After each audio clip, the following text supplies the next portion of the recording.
श्रीमद् भागवत महापुराण चतुर्थ स्कंद के अभी तक 29वें अध्याय में नारद जी ने प्राचीन बरही को पुरंजन राजा के चरित्र का उपाख्यान किया और प्राचीन बरही को बताया कि यह हमारा शरीर ही 9 द्वारों से युक्त है। आज हम जानेंगे 30वां अध्याय परिचिताओं को श्री विष्णु भगवान का वरदान। जय श्री कृष्ण। श्री विदुर जी ने पूछा, ब्राह्मण, आपने राजा प्राचीन बरही के जिन पुत्रों का वर्णन किया था उन्होंने रुद्र गीत के द्वारा श्री हरि की स्तुति करके क्या सिद्धि प्राप्त की? बाहस्पते मोक्ष अधिपति श्री नारायण के अत्यंत प्रिय भगवान शंकर का अकस्मात सानिध्य प्राप्त करके प्रेचिताओं ने मुक्ति तो प्राप्त की ही होगी, इससे पहले इस लोक में अथवा परलोक में भी उन्होंने क्या पाया, यह बतलाने की कृपा करें। जय श्री कृष्ण। श्री मैत्रेय जी ने कहा, विदुर जी, पिता के आज्ञाकारी परिचिताओं ने समुद्र के अंदर खड़े रहकर रुद्र गीत के जप रूपी यज्ञ और तपस्या के द्वारा समस्त शरीरों के उत्पादक भगवान श्री हरि को प्रसन्न कर लिया। तपस्या करते करते 10,000 वर्ष बीत जाने पर पुराण पुरुष श्री नारायण अपनी मनोहर कांति द्वारा उनके तपस्या जनित क्लेश को शांत करते हुए सौम्य विग्रह से उनके सामने प्रकट हुए। जय श्री कृष्ण। गरुड़ जी के कंधे पर बैठे हुए श्री भगवान ऐसे जान पड़ते थे मानो सुमेरु के शिखर पर कोई श्याम घटा छाई हो। उनके श्री अंग में मनोहर पीतांबर, कंठ में कौस्तुभीमणि शोभित थी। अपनी दिव्य प्रभा से वे सब दिशाओं का अंधकार दूर कर रहे थे। चमकीले सुवर्णमय आभूषण से युक्त उनके कमनीय कमनीय कपोल और मनोहर मुखमंडल की अपूर्व शोभा हो रही थी। उनके मस्तक पर झिलमिलाता हुआ मुकुट शोभायमान था। प्रभु की 8 भुजाओं में 8 आयुध थे। देवता, मुनि और पार्षदगण शिवों में उपस्थित थे तथा गरुड़ जी किन्नरों की भांति साममय पंखों की ध्वनि से कीर्ति गान कर रहे थे। जय श्री कृष्ण। उनकी 8 लंबी लंबी स्थूल भुजाओं के बीच में लक्ष्मी जी से स्पर्धा करने वाली वनमाला विराजमान थी। आदि पुरुष श्री नारायण ने इस प्रकार पधार कर अपने शरणागत परिचेताओं की और दया दृष्टि निहारते हुए मेघ के समान गंभीर वाणी में कहा। श्री भगवान ने कहा, राजपुत्रों, तुम्हारा कल्याण हो। तुम सब में परस्पर बड़ा प्रेम है। स्नेहवश तुम एक ही धर्म का पालन कर रहे हो। तुम्हारे इस आदर्श सौहार्द से मैं बड़ा प्रसन्न हूँ।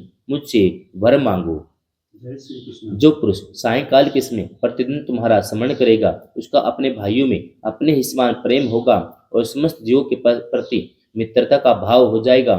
जो लोग सायंकाल और प्रातःकाल एकाग्रचित्त से रुद्र गीत द्वारा मेरी स्तुति करेंगे उनको मैं अभिष्ट वर और शुद्ध बुद्धि प्रदान करूंगा। जय श्री कृष्ण।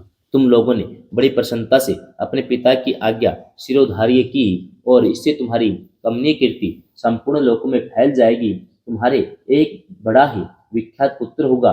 वह गुणों में किसी भी प्रकार से ब्रह्मा जी से कम नहीं होगा। अपनी संतान से तीनों लोकों को पूर्ण कर देगा। जय श्री कृष्ण। राजकुमारों, कंडू ऋषि के तपोनाश के लिए इंद्र की भेजी हुई परमलोचा अप्सरा से एक कमल नयनी कन्या उत्पन्न हुई थी। उसे छोड़कर वह स्वर्गलोक को चली गई। तब वृक्षों ने उस कन्या को लेकर पाला पोसा। जब वह भूख प्यास से व्याकुल होकर रोने लगी तब औषधियों के राजा चंद्रमा ने दयावश उसके मुख में अपनी अमृत वर्षिणी तर्जनी उंगली दे दी। तुम्हारे पिता आजकल मेरी सेवा में लगे हुए हैं। उन्होंने तुम्हें संतान उत्पन्न करने की आज्ञा दी है। अतः तुम शीघ्र ही उस देवोपम सुंदरी कन्या से विवाह कर लो। तुम सब एक ही धर्म में तत्पर हो। तुम्हारा स्वभाव भी एक सा ही है, इसलिए तुम्हारे समान धर्म और स्वभाव वाली वह सुंदर कन्या तुम सभी की पत्नी होगी। तुम सभी में उसका समान अनुराग होगा। जय श्री कृष्ण। तुम लोग मेरी कृपा से 10 लाख दिव्य वर्षों तक पूर्ण बलवान रहकर अनेकों प्रकार के पार्थिव और दिव्य भोग भोगोगे। अंत में मेरी अविचल भक्ति से हृदय का समस्त वासना रूप मल दग्ध हो जाने पर तुम इस लोक और परलोक के नरक तुल्य भोगों से उपरत होकर मेरे परम धाम को जाओगे। जिन लोगों के क्रम भगवत दर्पण बुद्धि से होते हैं, जिनका सारा समय मेरी कथा वार्ताओं में ही बीतता है, वे गृहस्थ आश्रम में रहें तो भी घर उनके बंधन का कारण नहीं होते। वे नित्य प्रति मेरी लीलाएं सुनते रहते हैं। इसलिए ब्रह्मवादी वक्ताओं के द्वारा मैं ज्ञान स्वरूप पर ब्रह्म उनके हृदय में नित्य नया नया सा भासता रहता हूँ। मुझे प्राप्त कर लेने पर जीवों को न मोह हो सकता है, न शोक और न हर्ष ही। जय श्री कृष्ण। श्री नारद जी कहते हैं, भगवान के दर्शन से प्रेचेताओं का रजोगुण तमोगुण मल नष्ट हो चुका था। जब उनसे सकल पुरुषार्थों के आश्रय और सबके परम सुहृद श्री हरि ने इस प्रकार कहा, तब वे हाथ जोड़कर गदगद वाणी से कहने लगे। परिचिताओं ने कहा, प्रभु आप भक्तों के कलेश दूर करने वाले हैं, हम आपको नमस्कार करते हैं। वेद आपके उदार गुण और नामों का निरूपण करते हैं। आपका वेग मन और वाणी के वेग से बढ़कर है। आपका स्वरूप सभी इंद्रियों की गति से परे है। हम आपको बार बार नमस्कार करते हैं। आप अपने स्वरूप में स्थित रहने के कारण नित्य शुद्ध और शांत हैं। मन रूप निमित्त के कारण हमें आप में यह मिथ्या द्वैत भास रहा है। वास्तव में जगत की उत्पत्ति स्थिति और लय के लिए आप माया के गुणों को स्वीकार करके ही ब्रह्मा विष्णु और महादेव का रूप धारण करते हैं। हम आपको नमस्कार करते हैं। जय श्री कृष्ण। आप विशुद्ध सत्व स्वरूप हैं। आपका ज्ञान संसार बंधन को दूर कर देता है। आप ही समस्त भागवतों के प्रभु वसुदेव नंदन भगवान श्री कृष्ण हैं। आपको नमस्कार है। जय श्री कृष्ण। आपकी ही नाभि से ब्रह्मांड रूप कमल प्रकट हुआ था।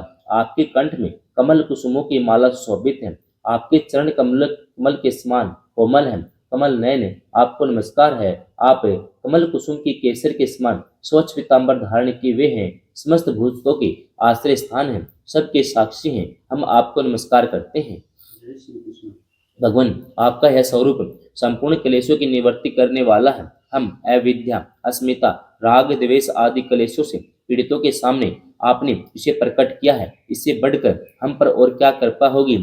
मंगलहारी प्रभु दीनों पर दया करने वाले समर्थ पुरुषों को इतनी ही कृपा करनी चाहिए कि समय समय पर उन दीन जनों को ये हमारे हैं इस प्रकार स्मरण किया करें। इसी से उनके आश्रितों का चित्त शांत हो जाता है। आप तो शुद्ध से विशुद्ध प्राणियों की अंतःकरण में अंतर्यामी रूप से विराजमान रहते हैं। फिर आपके उपासक हम लोग जो जो कामनाएं करते हैं, हमारी उन कामनाओं को आप क्यों न जान लेंगे। जय श्री कृष्ण। जगदीश्वर आप मोक्ष का मार्ग दिखाने वाले स्वयं पुरुष आर्थ स्वरूप हैं। आप हम पर प्रसन्न हैं। इससे बढ़कर हमें और क्या चाहिए। बस हमारा अभिष्ट वर तो आपकी प्रसन्नता ही है। थापी नाथ हम एक वर आपसे अवश्य मांगते हैं। प्रभु आप प्रकृति आदि से परे हैं। आपकी विभूतियों का भी कोई अंत नहीं है, इसलिए आप अनंत कहे जाते हैं। जय श्री कृष्ण। यदि भ्रमर को अन्यास ही कल्प वृक्ष मिल जाए तो क्या वह किसी दूसरे वृक्ष का सेवन करेगा। तब आपकी शरण में आकर हमें क्या क्या मांगे। हम आपसे केवल यही मांगते हैं कि जब तक आपकी माया से मोहित होकर हम अपने कर्म अनुसार संसार में भ्रमते रहें, तब तक जन्म जन्म में हमें आपके प्रेमी भक्तों का संग प्राप्त होता रहे। हम तो भगवत भक्तों के क्षण भर के संग के समान स्वर्ग और मोक्ष को कुछ नहीं समझते। फिर मानवीय भोगों की तो बात ही क्या है। भगवत भक्तों के समाज में सदा सर्वदा भगवान की मधुर मधुर कथाएं होती रहती हैं, जिनके श्रवण मात्र से भोग तृष्णा शांत हो जाती है। जय श्री कृष्ण। वहाँ प्राणियों में किसी भी प्रकार का वैर विरोध या उद्वेग नहीं रहता। अच्छे अच्छे कथा प्रसंगों द्वारा निष्काम भाग से सन्यासियों के एकमात्र आश्रय साक्षात श्री नारायण देव का बार बार गुणगान होता रहता है। आपके वे भक्तजन तीर्थों को पवित्र करने के उद्देश्य से पृथ्वी पर पैदल ही विचरते रहते हैं। भला उनका समागम संसार से भयभीत हुए पुरुषों को कैसे रुचिकर न होगा। जय श्री कृष्ण।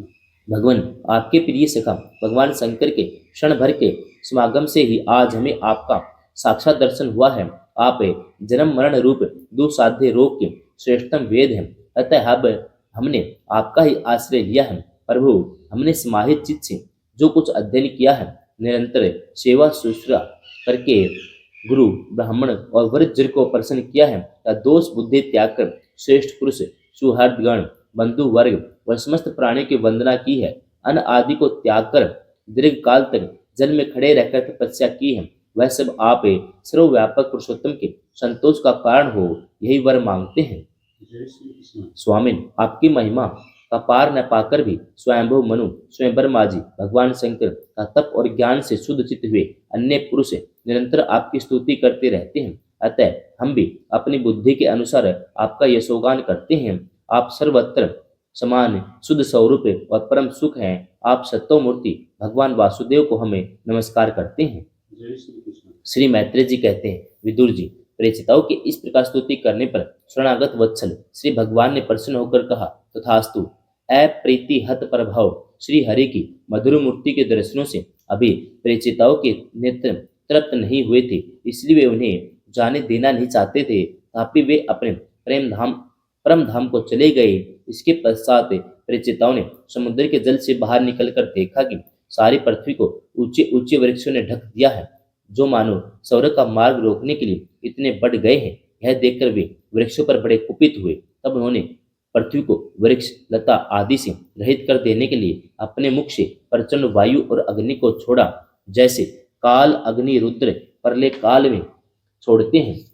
जब ब्रह्मा जी ने देखे कि ये सारे वृक्ष को भस्म कर रहे हैं, तब वे वहां आए और प्राचीन बरही के पुत्रों को उन्होंने युक्ति पूर्वक समझाकर शांत किया। जय श्री कृष्ण। फिर जो कुछ वृक्ष वहां बचे थे, उन्होंने डरकर ब्रह्मा जी के कहने से वह कन्या लाकर परिचिताओं को दी। परिचिताओं ने भी ब्रह्मा जी के आदेश से उस मारिसा नाम की कन्या से विवाह कर लिया। इसी के गर्भ से ब्रह्मा जी के पुत्र दक्ष ने श्री महादेव जी की आज्ञा के कारण अपना पूर्व शरीर त्याग कर जन्म लिया। इन्हीं दक्ष ने चाक्षुष मनवंतर आने पर, जब काल क्रम से पूर्व स्वर्ग नष्ट हो गया, भगवान की प्रेरणा से इच्छा अनुसार नवीन प्रजा उत्पन्न की। जय श्री कृष्ण। इन्होंने जन्म लेते ही अपनी कांति से समस्त तेजस्वियों का तेज छीन लिया। ये कर्म करने में बड़े दक्ष कुशल थे, इसी से इनका नाम दक्ष हुआ। जय श्री कृष्ण। इन्हें ब्रह्मा जी ने प्रजापतियों के नायक के पद पर अभिषिक्त कर सृष्टि की रक्षा के लिए नियुक्त किया। उन्होंने मरीचि आदि दूसरे प्रजापतियों को अपने अपने कार्य में नियुक्त किया। जय श्री कृष्ण। 30वां अध्याय समाप्त। जय